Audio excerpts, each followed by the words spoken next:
On the John Mayaki show, we're going to be having Honorable Sergius Ogun.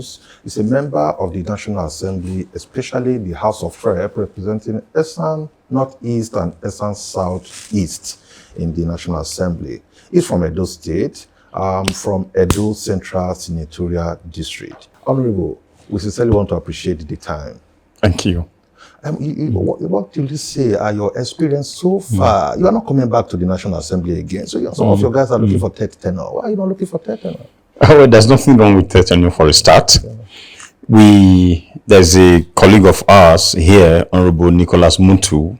He's been here since 1999. He just got his ticket to come back here for the 7th time.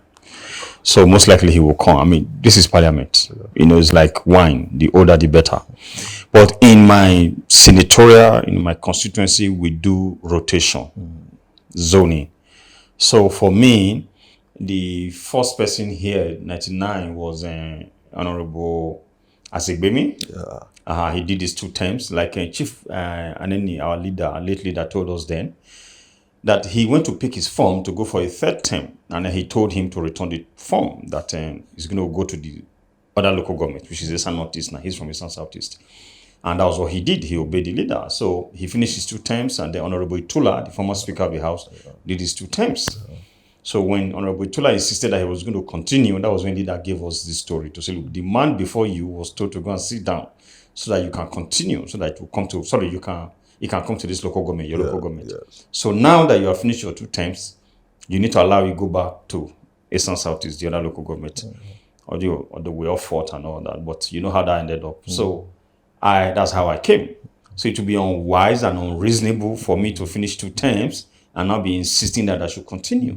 So I'm going to naturally allow you go to Esan Northeast, and I will work with them and to make sure that we produce the next person. Although, as it turned out now, the Senate is leaving the 2nd constituency, Okpebo, the old Okpebo, back to my constituency, Agbazilo. Yeah. So the Senate is in same local government, Esan Northeast, same as the House of Rep. Yeah. And it was not for me to ask for whoever they want to cede it to. You know, so my own take was, if you want it to come to my local government, or well and good. But some individuals in that local government, some leaders had actually approached me to say, you need to come out. We are going to zone this to your local government again and zone it to you as an individual. Yeah, they said, because we don't think we can produce both the Senate and the Rep. Yeah. Again, in good conscience, I didn't see how I was going to do that, because doing that would mean you are setting up structures.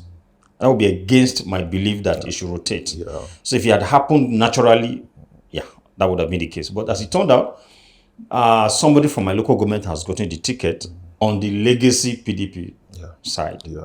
And then somebody from the Esan Northeast, where it should be zoned to ordinarily, has also gotten the ticket from the governor's side. So as you remember now, it was a parallel Congress and they are in court. Yeah. But by the grace of God, whoever wins, I will work with the individual. You look so satisfied. You're not desperate for power. Some persons want to struggle and test his popularity. I can get this. I've got the money. I've got the experience. You're not desperate. What's tell us? It's contentment. See, even here, even in this National Assembly here, from when I came, 2015, they've always said, you are a rich man. You have money. It's not about money. There are so many rich people here. It's just contentment. I'm happy, and God is my source. You know, that is what did I bring to this earth, and what am I going to leave this earth with? Nothing. Yeah. I have done 2 elections now. No pre-election matters, no tribunal, no court of appeal. It's just be smooth sail. And usually after every election, I'll call my opponent, and then we will talk, and they will congratulate me, and they will pledge to support me to work for the good of the constituency. So what else do I need? And I have received a lot of cooperation from even my colleagues here.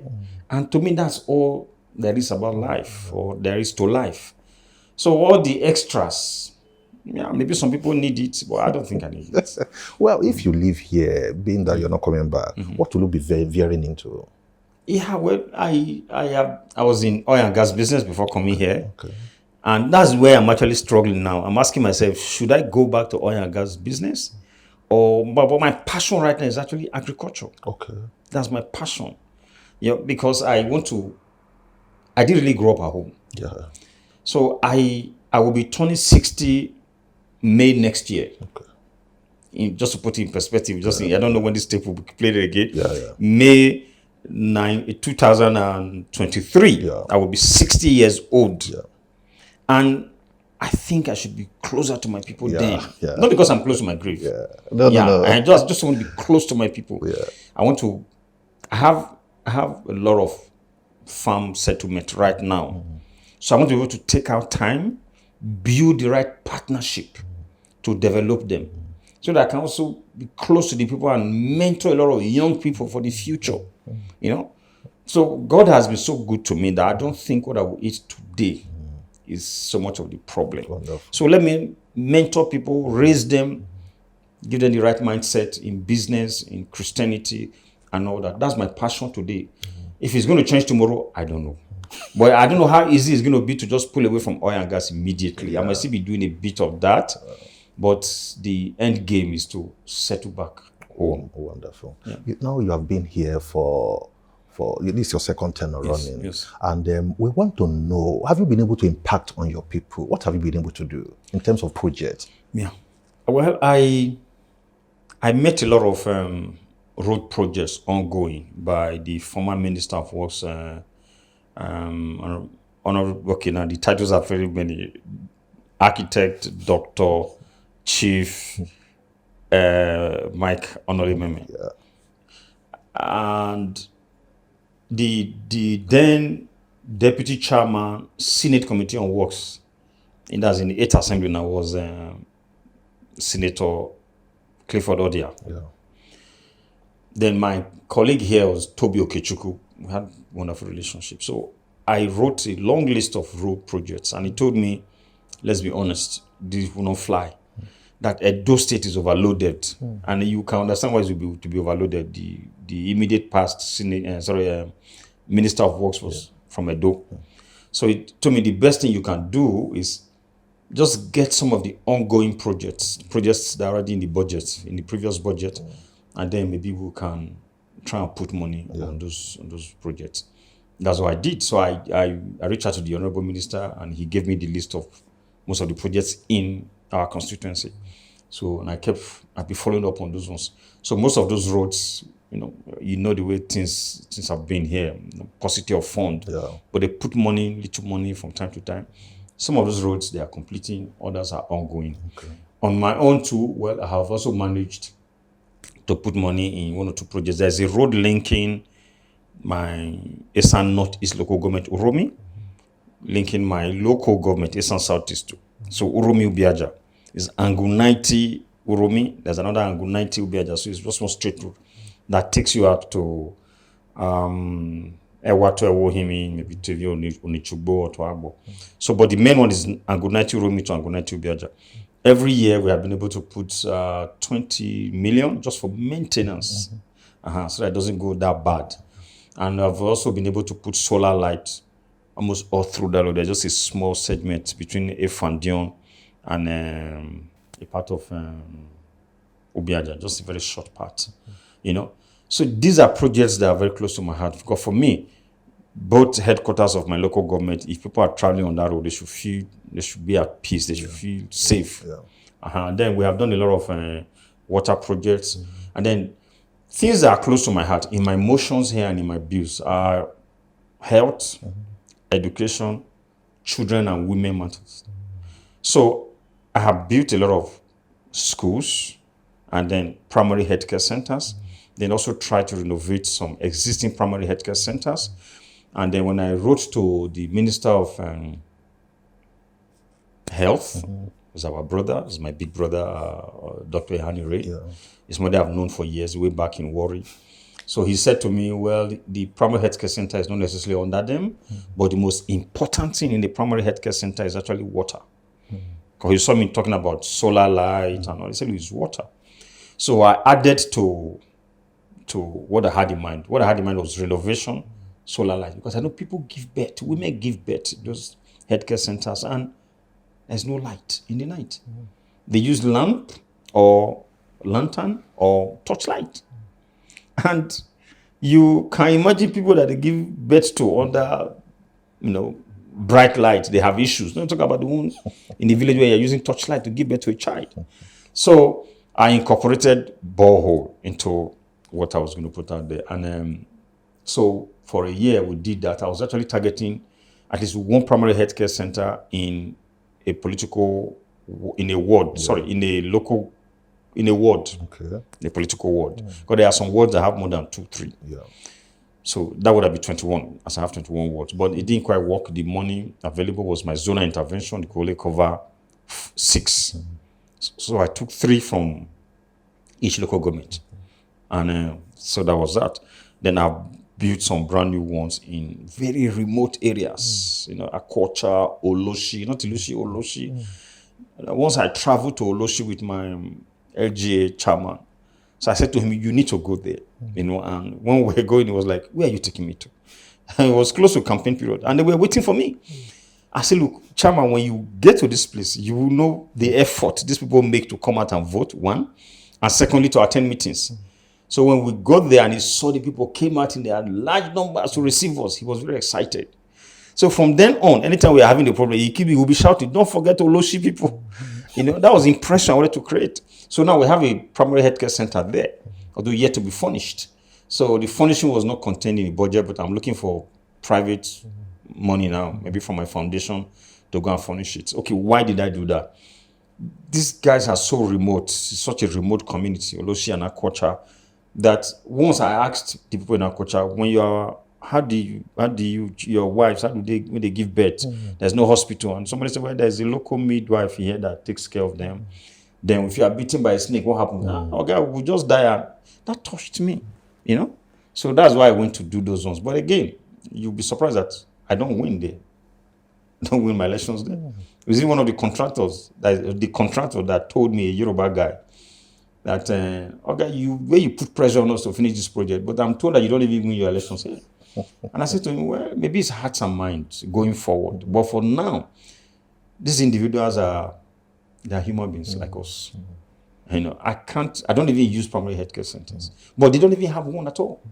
So let's put one there. Whether they vote for me or don't vote for me is not the issue. Maybe tomorrow they will vote for me. But for today, let's preserve life. Wonderful. So to a large extent, the things I had in mind coming into government, I've achieved some, not all. Again, I came into government not knowing that I was going to be in the opposition party. And it's been very difficult to get things out. I was going to ask you, how did you manage to do what you have done, being in the opposition? You're not a committee chairman. Yeah, well, the way it is it's just been God.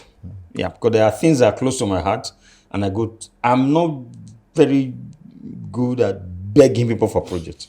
My colleague says to me that in the 8th assembly that he said to me that there's something wrong with you. I said, there's nothing wrong with me. That I need to go and beg, if need be, kneel down. I said, why would I kneel down to beg my colleague? For what? Because for me, once there's no personal gain, it's good to take a project to your constituency. Yeah. But if I'm in the position to take a project or to send a project somewhere, I will just do it. So if I have a colleague who is a chairman of a committee and can assist me with a project, and I have called him to follow up, and I've gone to his office to remind him, if he doesn't want to do it, let him forget about it. But people, you have to go and say, no, I won't do it. Because in the first place, there's no personal gain beside the thing coming to my constituency. Yeah. I can stay here on good authority. I have never had cause to take a bottle of Coca-Cola from a contractor. If anything, they are working and they say, maybe cement for drainage is the matter. I will talk to Dangote and get the distributor price and then help them to facilitate that, if that can bring down their cost.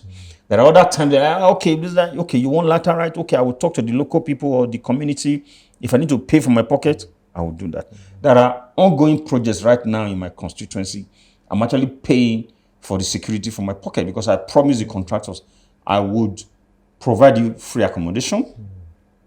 Then I will also provide you security. And I'm paying for paying vigilante from my pocket, just to make sure they deliver in good time. Because I know all manner of things happen in the ministries. Yeah. They first take some money from them, and then with all then maybe even before they get payment, they also take money from them, they delay them and all that. And if I want the job to be well executed in my constituency, the least I can do is not to take a dime from them. Because one of them made me to understand once that, look, there are statutory deductions. Stamp duty, withholding tax, VAT, and then, what's it called now? Management fee taken by the MDAs, Yes. the different agencies. So that you put all this together, it's close to 20% Yes. deductions. Yes. Okay, the contractor is going to make a profit. Let's say maybe 20%, if it's not too greedy. That's 40 already. And then, if what we hear is correct, that they take, the civil servants take close to 10, 15% from them, how much is left for the contract, for the job? So if a National Assembly member is mad enough to take 10% of that, there's nothing left. No. So that's why I don't really believe that my colleagues take money from contractors, because from this understanding, where there's nowhere to take money from, So, but like I said, God has been faithful. The little we can do, and I think the people also know what one is facing here. I'm in the opposition party, and I must be seen as an opposition person, and I do that here. I'm always fighting with my colleagues and all that. You don't you don't see much on television. Whatever I say on television or on the floor of the house is like 10% of what I do to my colleagues on our platform. We have a platform called Joint Task Force. I'm practically terrorizing them 24/7, And yeah, some of them don't take it well. Others don't mind. They tease me, but hey. Are you happy with opposition?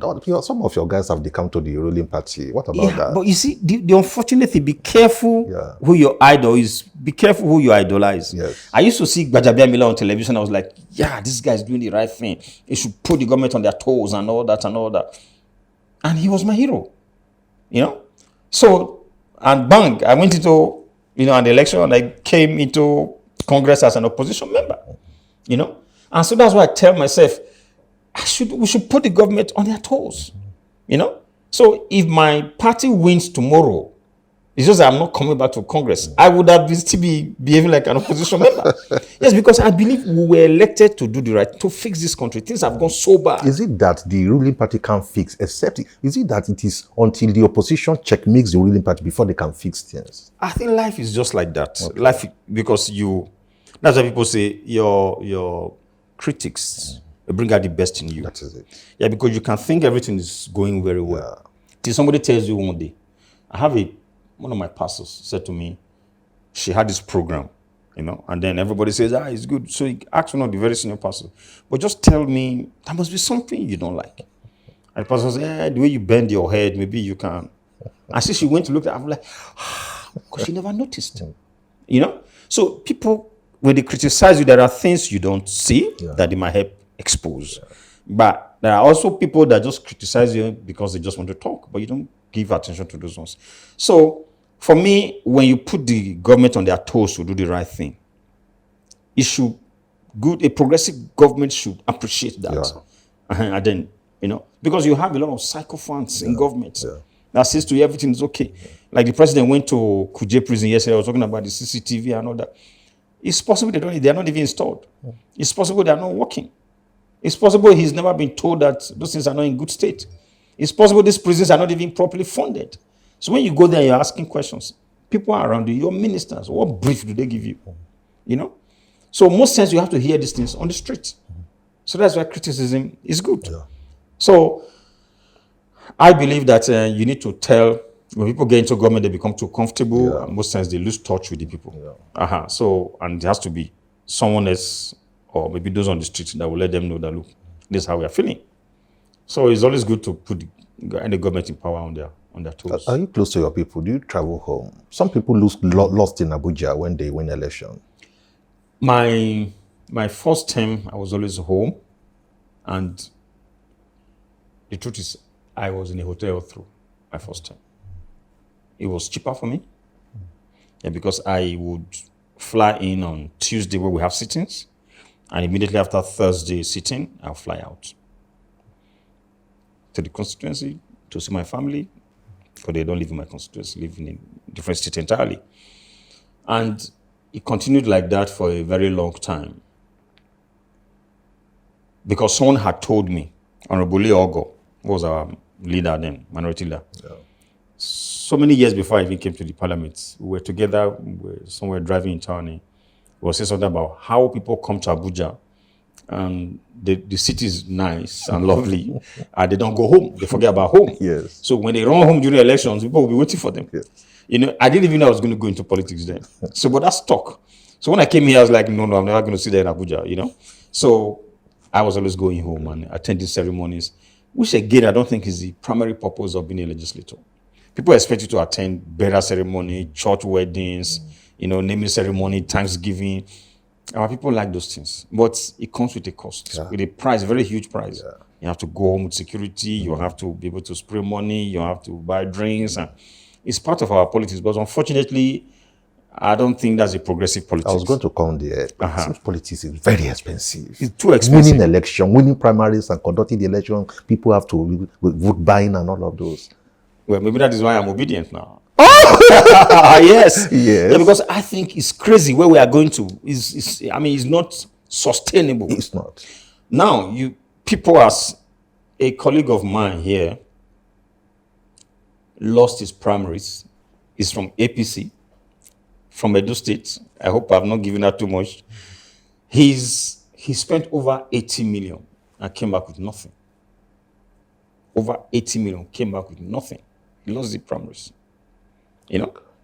And just tell me, okay, if you spend over 100 million just for primaries, what are you going to spend in the general elections? And then thereafter, where is that money coming from anyway? You're going to borrow money. Thereafter, how do you now deliver the dividend of democracy to your people? A colleague of mine from Benue had told me before they went for the primaries, that somebody challenging him sold his house for the primaries, you know. So when we came back and I asked him, he said, yeah, well, he defeated the guy that boy was tough, that he was seriously bruised, which means he also had to dig very deep to get some more money to push the guy, to fight the guy, you know. So, and this is not sustainable. So somebody said, why will Obi leave PDP? Obi would have been humiliated. He saw the handwriting clearly. You know, there's no way he would have been able to match. At what point? Last 2 weeks or 3 weeks ago, we saw a statement and that we are now obedient. You are very obedient. At what point? What happened from PDP to Obidient? It's Labour Party. Yeah, but I am not a member of Labour Party. Yes. You need to listen to Obi talk. And these are the things that have bothered me for a long time. Some of the reasons why I came into politics, and some of the things I have not been able to achieve in politics because of the system. Now I can see a man who is standing for those values to say, look, we will change this. So, and this is why I came into politics. So our ideas have aligned, and this is the man I think I believe in, I believe I will work for, and then that's it. Your constituency people, how did they react to that? Well, yeah, predominantly PDP. Yeah, most of my leaders didn't like it, you know, and not because they think I'm a rebel. Yeah. They just said to me, calm down because you might have future aspirations. But for me, the country is bigger than that. Look at what is happening everywhere. You know, I was coming here, a top, security officer stopped me within the villa and said to me, gave me some security tips. You know, you shouldn't be driving alone. You should have somebody with you if it's not an orderly and all that, the way the country is now. And we are trying to cut down on cost. Having an orderly with you, yeah, when I go to the constituency, I have security, but Abuja is supposed to be safe. So all that cost, where is the money coming from? And that's when they say National Assembly members are corrupt. They had the lifestyle, they are trying to sustain a particular lifestyle that the salary, the running costs cannot cover. You know? And we don't all have to be that. I can tell you for free, I am poorer now compared to before I came into politics. There are so many things I can't do. You know? So that is why for me, I don't see the benefits of taking a political office. Because for me, it's a public service and the office is a public office. Yeah. You know? So if I have to go dip my hands elsewhere to live a kind of life, then it's not worth it. It's not. You know? So for me, So with Obi, I saw most of those things clearly. You know, like, okay, we are not giving shishi. Yeah. And good enough, the young people are catching this. Yeah, everywhere. Yeah, because it's not sustainable. How can you buy vote from a delegate for close to $20,000? And then the electorates are waiting to also collect maybe 10,000 naira or 20,000 naira, or if it's 5,000 naira to vote. Where's all that money coming from? And then when some people get into office, you say they are not working. How would they work? How would they work? You know? So we need to go back and make sure we fix the system. INEC should do their bit. Is it a Nigerian thing or a government problem? I think it's a Nigerian problem. Yeah, because, okay, now, they told us initially that Buhari was so poor, he couldn't even afford to buy his forms. That people put money together to buy forms for him. Or rather, to buy his nomination form and expression of interest forms. Okay, yeah. This same government, 4 years after, or maybe 7 years after, are selling nomination forms for the same office for 100 million. So what has happened? And if anything, we're even poorer now. Yeah. So it's assumed that as whoever wants to come to that office must have stolen. Because how much is the president's salary? Even the president, serving president, how much is his salary? How much is the salary of a minister? To the best of my knowledge, it's no more than 1 million naira. So how many years will it take you to save that? Meanwhile, you have overheads. Yeah.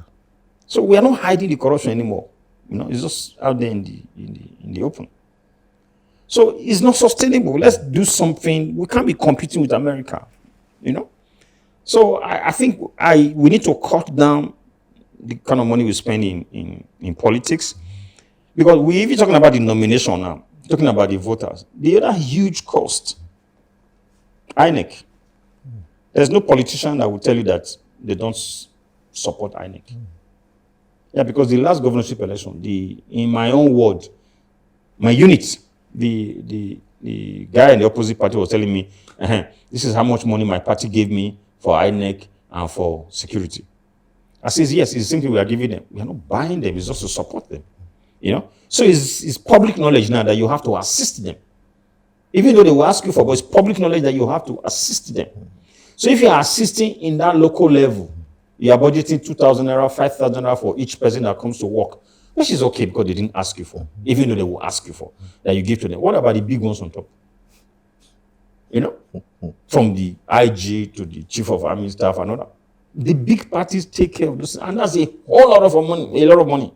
You know, so which means somebody that has ideas to fix this country cannot just come from amongst us and work for the people.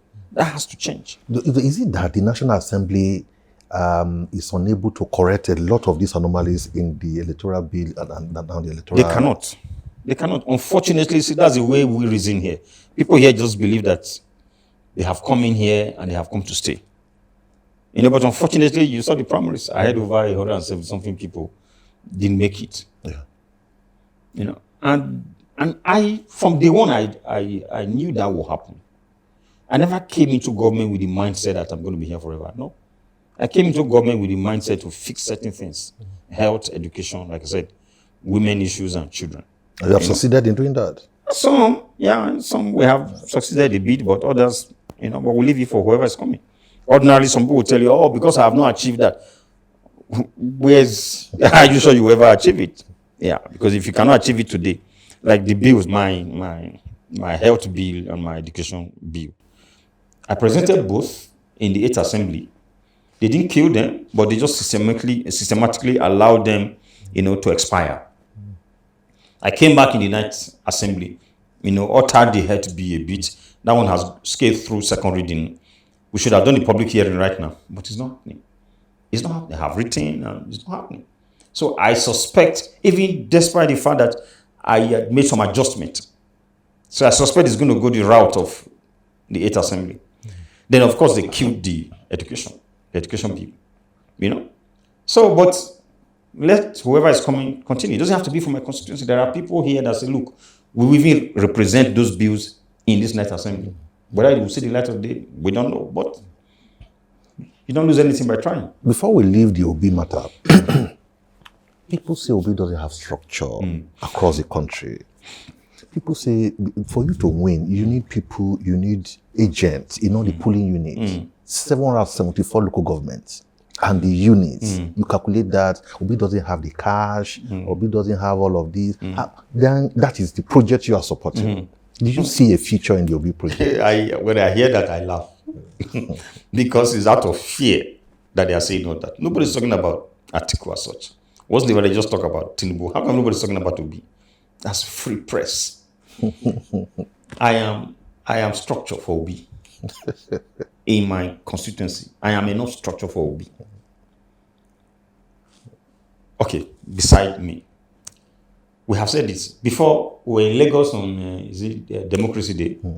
We were in a Democracy Day program with Obi himself. I didn't know he was going to be there. I was just invited. So I flew in there in the evening to attend the program, to come back the next morning for plenary. And then, behold, he was there. Patutomi was there. Our leader, Jiwere, was there. Then Igodaro was there. Itwa Igodaro. These are our people, you know. And then there's so many other big people, Moise Banire and all of them. And what I said there was, if we know how TUC and NLC are standing, I said it there in a program when I was given the opportunity to speak. We need to know how they are standing or where they are standing. If they say they are members of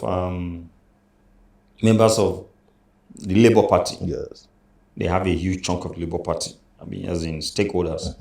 So if we know they are standing with the Labour Party, then we have the structures. You have the National Union of Road Transport Workers. Yeah. We have the National Union of Teachers. And we have the Argon. You know? Yeah. So these ones are present in the 774 local governments Yeah, I agree of with the you. Federation. Yeah. So which structure are you looking for? If they are really standing with Labour, they are really strong members of the Labour Party. Because you have seen them when they are on strike. When they mean it, there is 100% compliance. Yeah. In the smallest unit in this country, they are there. You know? So if they agree, all they need to do is, okay, fine, we appoint certain people to be agents. That's one. And then you look at the huge followership of the young people. These are the people, the demographics that really vote. So imagine on an election day, you have 200 young people, 200 young obedients in the field. Even the agent cannot manipulate anything. Buy the agent, buy the Labour Party agent and say, okay, we will do any nonsense and you will sign it. For fear of those young people standing and watching, knowing how they voted, you cannot do anything.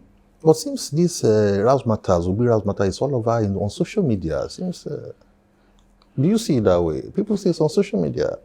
Okay, it's on social media. It's not on ground. And then they are registering. Yeah. Are they registering on social media? You never can tell who is registering, whether it's Obi or PDP or APC. You know, but it's from when, see, let's be honest, it's from when Obi left PDP and said he went to Labour Party. That was when this movement started, the spike in the registration. You know? And when they go and register, what did they tell you? For most of them that we saw on social media, they're obedient. Is that a subtle revolution? It's a movement and it's going to end up being a revolution. It's a movement now. If they try and tamper with the results, that's when you will see the revolution.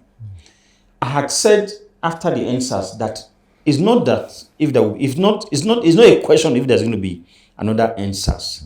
The question is, when is it going to be?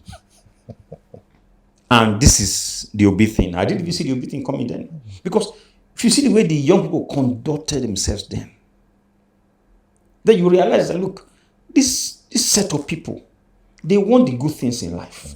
But they can't see it from the present system. And just the way what Obi is saying is appealing to me, is also appealing to a whole lot of young people.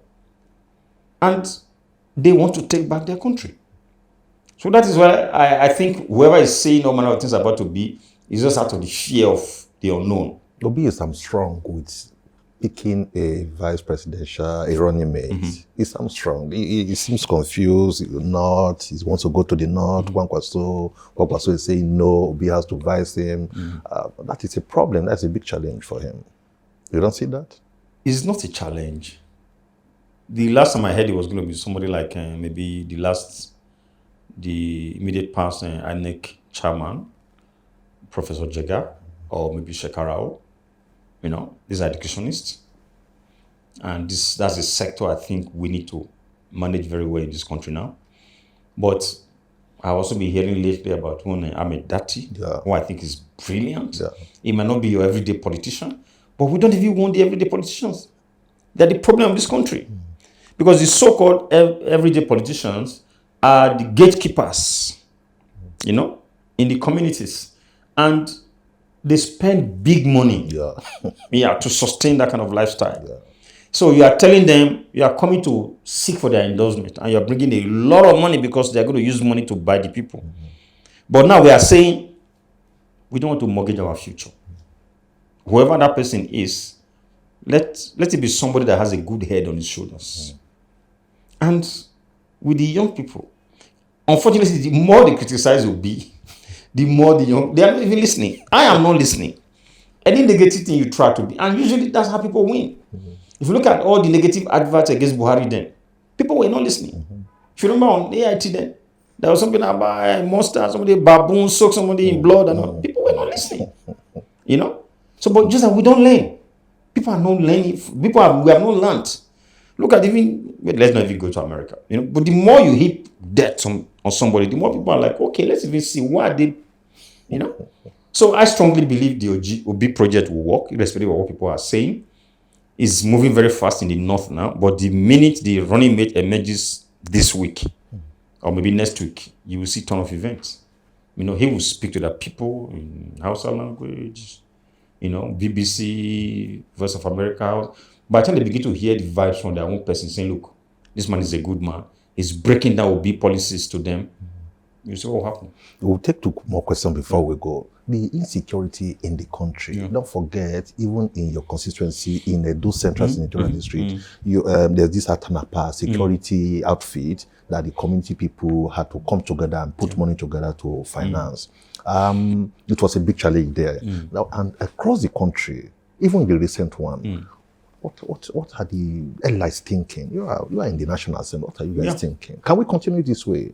We can't. It's not sustainable. It just played out in Kuje prison now, yesterday or the day before yesterday, which is, and even the president's convoy, when they say he's an advanced team, those are the cars the president will use while he's in Katsina. So he was the president that was attacked. The people that were killed in those vehicles are his personal security aides. So what are you talking about? So the president was attacked. So it's gone that bad. I have a constituency farm sitting on 200 hectares of land. I heard the Fulanis have taken over that farm right now. I was going to ask you. Yeah, I heard they have taken over, but they will leave. That is not a problem. We are seeking the right partnership to develop the place. So the minute that emerges, they will leave. We still have laws in this country. So if you take laws into your hand, you should know what to expect. So I don't have issues with that. The Atanakba, yes, be funded locally. And they're doing where they have lost some men, because of the firepower of the so-called headsmen, But last year, I think it was early last year, I had written, because of this same headsman, I had written to the IG for police barracks, and then also wrote for army barracks somewhere within the constituency, one in my local government in Southeast, the army barracks in my local government, and then the second barracks, the police barrack in the Eastern Northeast, so in both local government one. I think we have a provisional approval for the police barracks. And our people, they are wonderful people. We are raising money to build. It's ongoing as we speak right now. A community gave land and everybody's raising money. They are buildings standing up there right now. People brought in bulldozer to clear the place and all that.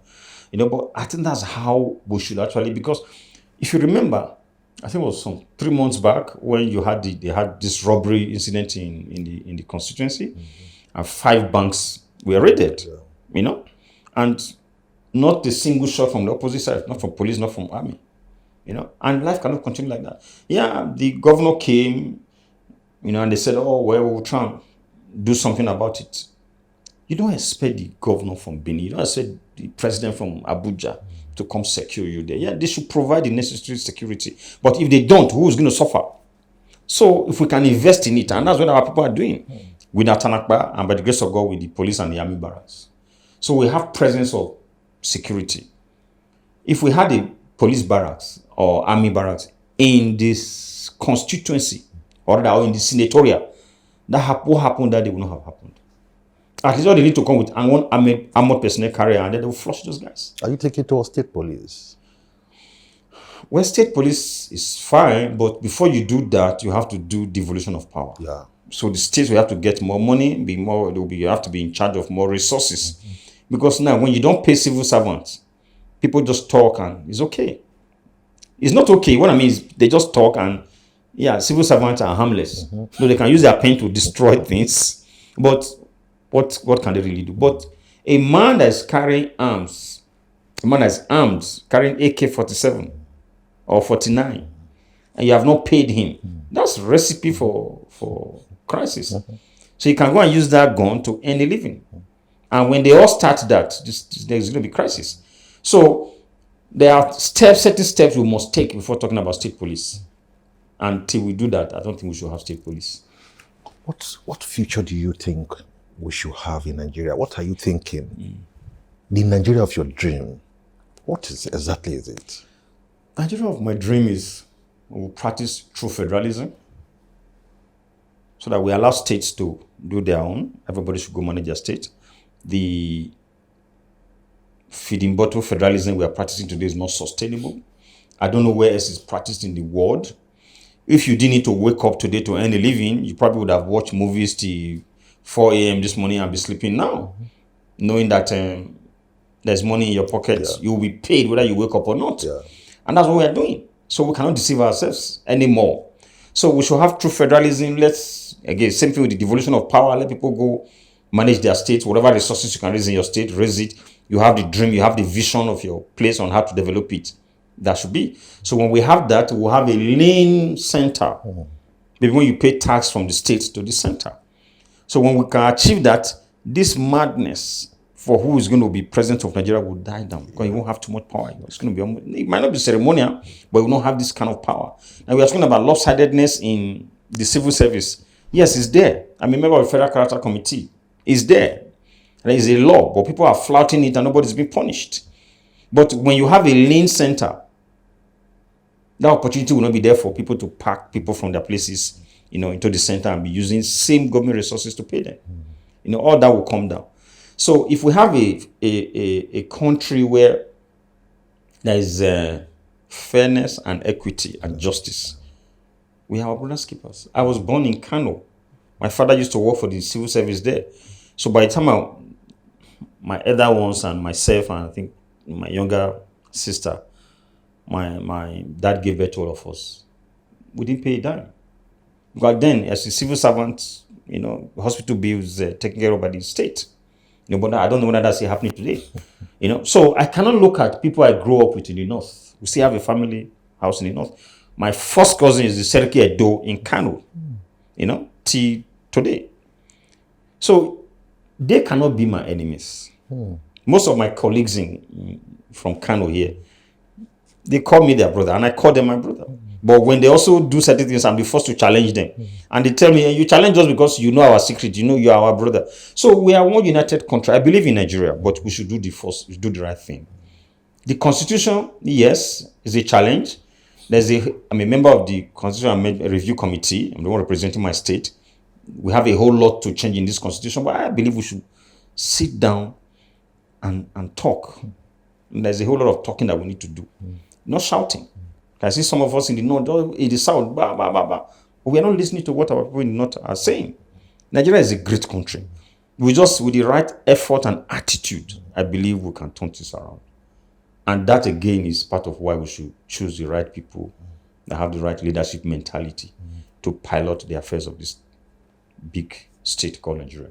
Thank you so very much. We wish we could continue on some other local politics issues in Edo State, governance in Edo State, party politics in Edo State, but I'm not too sure Honorable has got time for it.